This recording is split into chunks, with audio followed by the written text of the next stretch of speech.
Nikhil bro, നാളെ budget day ആണ്. അപ്പോൾ എന്താണ് മാർക്കറ്റിൽ നിഖിൽ ബ്രോയുടെ എക്സ്പെക്ടേഷൻ? മാർക്കറ്റ് വളരെ പോസിറ്റീവ് ആയിട്ടുള്ള ഒരു ബഡ്ജറ്റ് ആണ് എന്നാണ് എക്സ്പെക്ട് ചെയ്യുന്നത്. അങ്ങനെ പറയാൻ കാരണം മാർക്കറ്റിൽ ഇന്ന് ഇന്ത്യ വിക്സ്, നമുക്കെല്ലാവർക്കും അറിയാം, ഇന്ത്യ വിക്സ് എന്ന് പറയുന്നത് ഫിയർ ഇൻഡിക്കേറ്റർ ആണ്.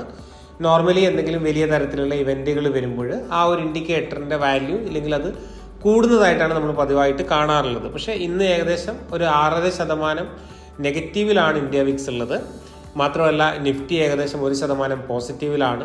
കഴിഞ്ഞ ഒരു 4-5 ദിവസം കൊണ്ട് തന്നെ ഏകദേശം 600-700 പോയിന്റ് മാർക്കറ്റിലൊരു റിക്കവറി നടന്നു.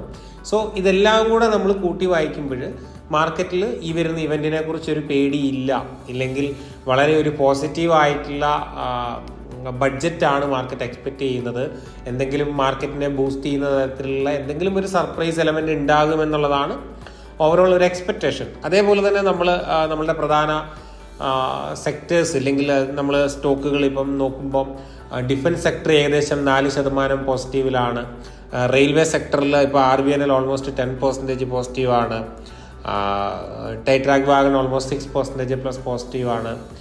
നേരത്തെ പറഞ്ഞ ഡിഫൻസിലെ തന്നെ കൊച്ചിൻ ഷിപ്പ്യാർഡും പാരാഡ്സ് ഡിഫൻസും ഒക്കെ 6-7% ഒക്കെ പോസിറ്റീവാണ്. സോ ഓവറോൾ ഇതൊക്കെ കൂട്ടി വായിക്കുമ്പോൾ നമുക്ക് ബഡ്ജറ്റിന് മുൻപേ മാർക്കറ്റിൽ നടക്കുന്ന പ്രൈസ് ആക്ഷൻ വെച്ച് മനസ്സിലാക്കാൻ വേണ്ടി സാധിക്കുന്നത് മാർക്കറ്റിൽ വളരെ പോസിറ്റീവായിട്ടുള്ള ഒരു എക്സ്പെക്റ്റേഷൻ ആണുള്ളത്. നാളത്തെ ബഡ്ജറ്റിൽ ഒരു സർപ്രൈസ് എലമെന്റ് ഉണ്ടായിരിക്കും എന്നുള്ളത് തന്നെയാണ്.